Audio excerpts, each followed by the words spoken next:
This is the MARMOT Crane Creek, a freestanding three-season shelter that hits a sweet spot between sturdy car camping tents and lighter backpacking models. My first impression was simple. It looks tougher than most tents in its price range, and it feels that way too. Aluminum poles, a full-coverage polyester fly, and a floor that doesn't feel like tissue paper.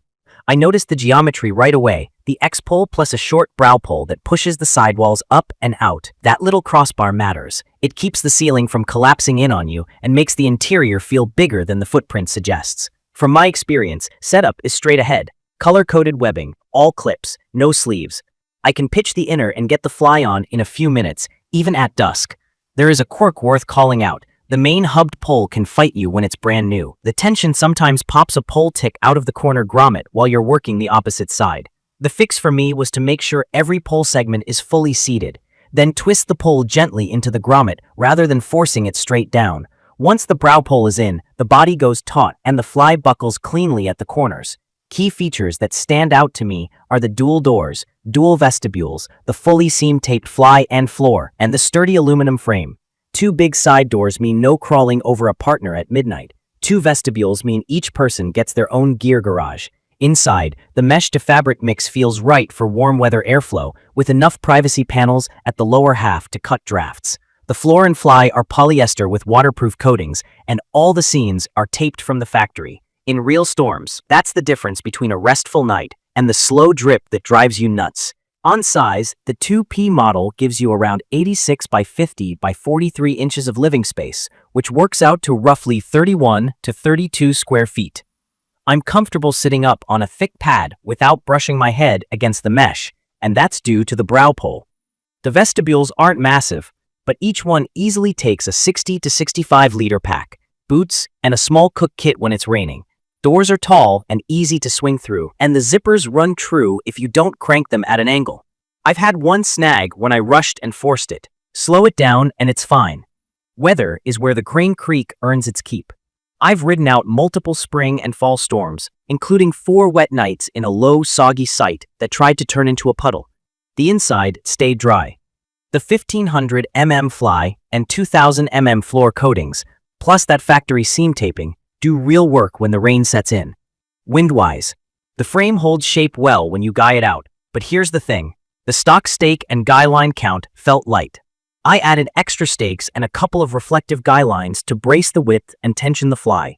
With those upgrades, it stands confident in gusts ventilation, is the main compromise. My fly has a single roof vent. It helps, but it's not enough on still, humid nights. Condensation can build when warm air inside meets a cool fly. I learned to pull the fly nice and tight so air can move between the fly and the mesh canopy. Then crack a vestibule door at the top for crossflow. That small trick keeps the inner drier and stops drips from collecting on the mesh. If you're new to camping, that's the basic principle.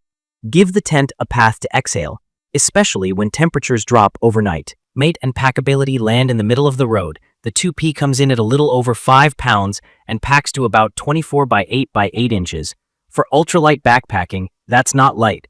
For regular backpacking, it's reasonable, and it's easy to split the load. One person takes the body and fly, the other carries the poles and stakes. For car camping or short overnighters, it's a non-issue. The materials are on the burlier side, which is why this tent shrugs off rough use better than many lighter options. Durability has been solid. The 7000 series aluminum poles feel secure, and the fabrics have held up against abrasive ground without pinholes. I still recommend a footprint to protect the floor. It's not included, and I consider it cheap insurance. I've also used a small repair sleeve that comes with the poles as a precaution on a long trip. It's good to have in the kit if a segment ever gets stressed. In my opinion, the Crane Creek nails the basics that matter most. Trustworthy waterproofing, a stable freestanding pitch, and real livability with 2 doors and a brow pole that makes the interior feel open. It's perfect for campers who want a dependable 3-season tent that can handle rain and wind without babying it, and for backpackers who don't mind carrying a bit more weight in exchange for confidence and comfort.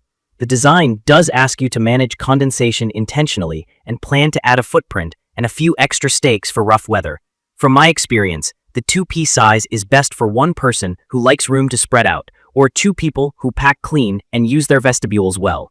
If we're debating between the 2P and the 3P adds headroom and floor space, but noticeably bumps the weight. I prefer the 2P for backpacking and would go 3P only if I wanted a roomy base camp or had a dog inside with 2 people. I'd recommend this for newer campers who want a reliable first tent with an easy learning curve, and for budget-conscious hikers who value durability over shaving every ounce. If you've been burned by leaky tents before, this one's seam work and coatings deliver the peace of mind you're after. If you're chasing ultralight miles, you already know this isn't your tent. In conclusion, the MARMOT Crane Creek is a steady, confidence-inspiring shelter with real strengths in weather protection and day-to-day usability. It's not the lightest, and the venting could be better, but its build quality and livability win me over every time the forecast turns ugly. Set it up tight, crack a vent, add a few extra stakes, and you've got a tent that's ready for a lot more than fair weather camping. To learn more about the Crane Creek, please check the comments section. Thank you for watching.